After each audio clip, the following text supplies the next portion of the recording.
Hi, I am advocate Suresh. इस video में बात करने वाले हैं पासपोर्ट सरनेम चेंज प्रोसेस क्या है, किन डॉक्यूमेंट्स की मदद से हम पासपोर्ट में सरनेम चेंज कर सकते हैं, पासपोर्ट में सरनेम लगा सकते हैं। अगर पासपोर्ट में सिर्फ सिंगल नेम है तो कैसे उसमें सरनेम लगेगा, या पासपोर्ट सरनेम प्रॉब्लम है किसी भी चीज से रिलेटेड, शादी हो गई, हस्बैंड का सरनेम लगाना है, पहले नहीं लगा है, डिवोर्स हो गया, हटाना है, सबका जो वे है आपको इस सिंगल वीडियो में पता चलने वाला। डॉक्यूमेंट्स क्या लगेंगे, क्या फीस लगेगी, कितना टाइम लगेगा।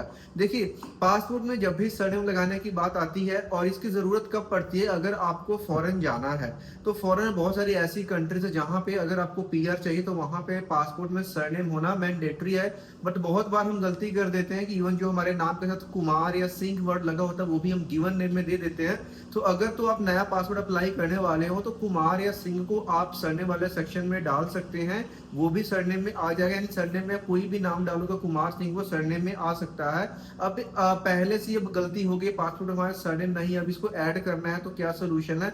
अब इसके लिए सोल्यूशन ये है कि आपको एक गवर्नमेंट ऑफ इंडिया का जो दिल्ली से गजट पब्लिश होता है उसमें एक आपको गैजेट नोटिफिकेशन निकलवाना होगा, जिसमें आप ये बताओगे कि जो भी आपके पासपोर्ट में अभी नेम है बिना सरनेम वाला, उस नाम को चेंज करके आपने नया नाम रख लिया जिसमें सरनेम लगा हुआ है, और वो सरनेम के साथ जो कि आपको पासपोर्ट में लगाना है। अभी जो गैजेट नोटिफिकेशन है इससे और क्या क्या काम हो सकते हैं, इससे आपके पासपोर्ट में तो सरनेम लग ही जाएगा। साथ में अगर आप चाहो तो सेम गैजेट नोटिफिकेशन की मदद से आप अपने Aadhaar card, PAN card, voter card, driving licence हर चीज में लगा सकते हो।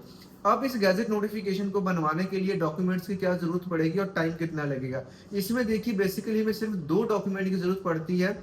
कोई भी दो आईडी प्रूफ जिसमें आपका नाम गलत हो, यानी पुराना नाम हो विदाउट सरनेम हो। तो जैसे कि एक तो आपके पास ऑलरेडी पासपोर्ट है जिसमें सरनेम नहीं है, एक आपके पास आधार कार्ड होना चाहिए जिसमें सरनेम नहीं है। यानी कि हमें ऐसे डॉक्यूमेंट चाहिए जिसमें सरनेम नहीं है। लोगों को ये कंफ्यूजन रहता है कि हमें अगर सरनेम लगाना है तो हमें सरनेम वाले डॉक्यूमेंट्स चाहिए। जी नहीं, बिना सरनेम वाले ही दो डॉक्यूमेंट चाहिए जो सब किसी के पास होंगे। उसके बाद में डॉक्यूमेंट सिर्फ इतना ही चाहिए। आगे 3 स्टेप्स का प्रोसेस फॉलो होता है गैजेट नोटिफिकेशन निकलवाने के लिए, वो भी इस वीडियो में समझेंगे। टाइम कितना लग जाता है, टाइम आप मान करके चलो तकरीबन 30 to 40 डेज का टाइम लग जाता है। अब प्रोसेस में 3 स्टेप का प्रोसेस है। सबसे पहला जो स्टेप होता है कि आपने एक एफिडेविट बनवाना होता है गैजेट नोटिफिकेशन निकलवाने के लिए। अब जब एफिडेविट बनाएंगे उसमें आपका नाम, आपके पिता का नाम, एड्रेस, ये सब चीजें तो आएंगे, और आप ये भी बताओगे कि आपने अपना नाम चेंज करके ये से ये रख लिया है। उसको आपने अब अटेस्ट करवाना है। 10 रुपए, 20 रुपए, 50 रुपए वाला स्टैम्प पेपर जो भी कम का मिल जाए आपके एरिया में। पूरे इंडिया में आप कहीं से भी इस वीडियो को देख रहे हो, हर किसी के लिए सेम प्रोसेस फॉलो होने वाला है, क्योंकि इंडिया किसी भी कोने से हो, ये जो गैजेट बनता है वो दिल्ली से ही बनता है। अब जो हमने एफिडेविट को टेस्ट करवाना है उसमें हम दो केसेस बनेंगे। एक तो ये कि जो हम सरनेम ले रहे हैं क्या वो सरनेम मेरी आईडी में मेरे पापा के नाम के साथ लगा हुआ है। अगर तो लगा हुआ है तो क्या है कि सिर्फ हमें नोटरी, सिंपल जो नोटरी अटेस्टेशन होती है उसी से काम चल जाएगा। या फिर हम कोई ऐसा सरनेम ले रहे हैं जैसे हम कुमार लगा रहे हैं, जैसे मान लो मेरा नाम सुरेश है और मैं सुरेश कुमार कर रहा हूँ तो भी नोटरी चल जाएगा। या कोई ऐसा सरनेम जो कि मेरे पिता के नाम के साथ पहले से है तो भी नोटरी चल जाएगा। अब दूसरा केस है कि अगर कोई ऐसा सरनेम है जो मेरे पिता यूज ही नहीं करते, या मेरे पिता ने कभी सरनेम यूज ही नहीं कर, लेकिन मेरे को यूज करना है क्योंकि मेरे को फॉरेन जाना है, किसी भी पर्पस के लिए मेरे को पासपोर्ट में सरनेम चाहिए, तो उस केस में सेम एफिडेविट को आपने क्या करना है, अपने नजदीकी एरिया का जो भी है एसडीएम, तहसीलदार या फर्स्ट क्लास मैजिस्ट्रेट, उनसे अटेस्ट करवा लेना है। इतना कर दिए आपका पहला स्टेप एफिडेविट वाला पार्ट जब कंप्लीट हो जाएगा, उस एफिडेविट को यूज करते हुए आपने अपने एरिया के न्यूज़पेपर में एक ऐड देनी है। मैटर इंग्लिश में रखना है एफिडेविट और न्यूज़पेपर का भी, और सिर्फ एक ही न्यूज़पेपर में ऐड देनी है। बहुत सारे लोग बोलते हैं कि 2 न्यूज़पेपर में ऐड देना है, एक नेशनल में एक लोकल में। ऐसा कुछ भी नहीं, गैजेट के लिए सिर्फ एक न्यूज़पेपर चाहिए, वो चाहे लोकल हो चाहे नेशनल, बस आपके एरिया में आता होना चाहिए। वो हिंदी न्यूज़पेपर भी हो सकता है लेकिन जो आपका ऐड मैटर रहेगा वो इंग्लिश में होना चाहिए। इतना करते आपका सेकंड स्टेप कंप्लीट हो जाता है। ये सब काम कहां से करो उसकी भी बात करेंगे। उसके बाद थर्ड स्टेप आता है गैजेट की फाइल की ड्राफ्टिंग, जिसमें हम रिक्वेस्ट लेटर रेडी करते हैं, जिसमें हम डिपार्टमेंट ऑफ पब्लिकेशन को रिक्वेस्ट करते हैं, कंट्रोल ऑफ पब्लिकेशन को, कि हमारा ये जो नेम चेंज का नोटिफिकेशन है जो एवरी सैटरडे जो वीकली गैजेट आता है पार्ट 4, उसमें इसको प्रकाशित कर दिए, जिसमें इसको क्या कर दिया जाए, पब्लिश कर दिया जाए। देन हम 2 विटनेसेस के सिग्नेचर लेते हैं, एक परफॉर्मा तैयार होता है, और एक सीडी में हम एग्जैक्ट वो मैटर डालते हैं जो कि हमें गैजेट में पब्लिश करवाना है। एमएस वर्ड की फाइल रहती है और उसका एक सर्टिफिकेट हमको क्रिएट करना होता है कि जो मैटर हमने सीडी में डाला है वो और जो हमने हार्ड पेपर्स पे जिस पे विटनेसेस के साइन लिए हैं वो बिल्कुल सही है, उसमें कोई भी मिसमैच नहीं है। अगर उसमें कोई मिसमैच होता है तो उसके रिस्पॉन्सिबल पॉसिबल हम खुद होने वाले हैं। ये सब चीज करने के बाद एक स्टेप और आती है कि हमने गवर्नमेंट फीस पे करनी होती है। गवर्नमेंट फीस आपने कितनी पे करनी है? 1100 रुपए की सरकारी फीस लगेगी जो गवर्नमेंट ऑफ इंडिया लेगी। जैसे ही आप फीस पे करते हो ऑनलाइन भी पे कर सकते हो bharatkosh.gov.in की वेबसाइट पे जाकर के, या फिर अगर आप दिल्ली के आसपास से हो तो गैजेट ऑफिस में जाने के बाद जब फाइल लेकर के जाओगे तो वहां पे काउंटर पे भी आप अपने एटीएम डेबिट या क्रेडिट कार्ड से पे कर सकते हो, कैश वो नहीं लेंगे। और ऑनलाइन पे करोगे तो पीडीएफ की रिसिप्ट डाउनलोड होती है, उसको साथ में प्रिंट करके अपनी फाइल के साथ लगा लेना है। इतना करते ही आपकी गैजेट की फाइल रेडी हो जाती है।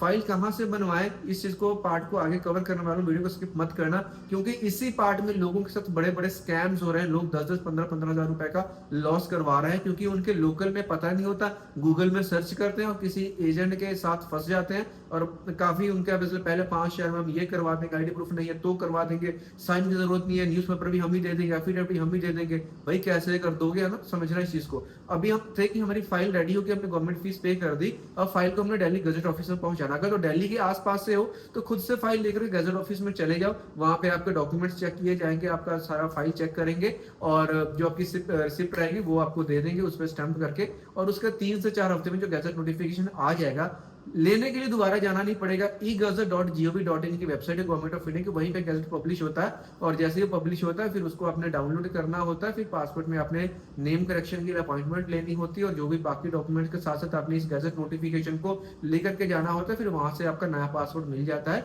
विद सरनेम, है ना। तो ये सारा प्रोसेस हमने समझ लिया। अब स्टेप्स को समझ लिया, अब हम फाइल कहाँ से ड्राफ्ट करें, क्योंकि एक आम इंसान के लिए सारे प्रोसेस को फॉलो करना, एफिडेविट को ड्राफ्ट करना, हमें पता है कि ये पॉसिबल नहीं होता। अगर आप किसी लॉयर की भी हेल्प लेते हो तो जिसको पता गैजेट की फाइल की ड्राफ्टिंग उससे आप करवा सकते हैं। क्योंकि सबसे बड़ी मिस्टेक कहां पे आती है कि लोग आपके सरनेम वाले नाम के साथ फाइल स्टार्ट कर देते हैं। भाई जितनी भी फाइल होगी, जितना भी काम होगा आपके पुराने नाम में बिना सरनेम वाले के साथ होगा। गैजेट नोटिफिकेशन आने के बाद ही आप सरनेम को यूज कर सकते हो टेक्निकली और लीगली भी। ओके, अब यहाँ पे जब आप अपने लोकल एरिया में ट्राई करेंगे, कोई ऐसा बंदा मिल जाता है जिसने गैजेट का काम करवाया हो और उससे पूछो कि दिखाओ भाई अगर तुमने करवाया है। क्योंकि बहुत बार ऐसा देखने को मिलता है कि वो एक आपको एफिडेविट और न्यूज़पेपर में ऐड निकाल करके देते हैं, बोलते हैं कि आपका ये गजट हो गया। जी नहीं, ये सिर्फ एक स्टार्टिंग का पार्ट है गजट की फाइल की, तो ड्राफ्टिंग ही इसके बाद शुरू होती है न्यूज़पेपर में ऐड आने के बाद, है ना। तो अगर कोई ट्रस्टेड बंदा मिलता है कोई ऑनलाइन में भी जिसको आपको जानते हो कि बंदा सही है, तो जो मैंने स्टेप्स बताए ना, अगर वो इन स्टेप्स को फॉलो करते हुए आपका काम करवा रहा है, ठीक है, एफिडेविट आपके एरिया से टेस्ट हो रहा है, न्यूज़पेपर ऐड आपके एरिया में वो दिलवा पा रहा है, आपके फाइल पे साइन ले रहा है, आपके 2 पासपोर्ट साइज फोटोज पे क्रॉस साइन करवा रहा है, डॉक्यूमेंट साइन करवा रहा है, तब आप समझ जाना कि वो जेन्युइन है। लेकिन अगर कोई भी झोल आपको दिखता है कि सिर्फ डॉक्यूमेंट भेज दो हम करवा देंगे, पॉसिबल ही नहीं है भाई। आपके सिग्नेचर होंगे, पासपोर्ट साइज फोटोज लगेंगे, डॉक्यूमेंट्स पे सेल्फ अटेस्टेशन होगी, काफी सारी चीजें होती हैं जो कि यहाँ पे लीगली फॉलो करनी पड़ती हैं। तो सभी स्टेप्स को फॉलो करके आपका काम होता है। अगर आपको कहीं से भी कोई हेल्प नहीं मिलती, पूरे इंडिया में कहीं से भी हो, नीचे आपको व्हाट्सएप डिस्क्रिप्शन में व्हाट्सएप का नंबर आपको वीडियो के डिस्क्रिप्शन में मिल जाएगा, तो उसके थ्रू आप डायरेक्टली मेरे से कॉल पे भी बात कर सकते हो अपॉइंटमेंट के थ्रू। तो जो भी प्रोसेस है पूरे इंडिया में कहीं से भी पूरी हम हेल्प एंड गाइडेंस करते हैं, जो भी प्रोसेस है वो आपको बता देंगे। और ये जो वीडियो सिर्फ एजुकेशनल पर्पज के लिए बनाई गई। Even I am still saying कि अगर कोई आपके लोकल में है तो आप वहां से करवा सकते हो, कोई ट्रस्टेड बनता है तो। अगर कोई ना मिले देन आप हमारे पास मैसेज करके हमारे से कांटेक्ट कर सकते हो। अदरवाइज चीजें हमने वीडियो में सारी चीजों क्लियर कर रखा है। तो उम्मीद करता हूँ वीडियो अच्छी लगी होगी। इस तरह की और इन्फॉर्मेटिव और एजुकेशनल वीडियोस के लिए चैनल को सब्सक्राइब करें, वीडियो को लाइक करें। मिलते हैं नेक्स्ट वीडियो में, तब तक के लिए बाय बाय।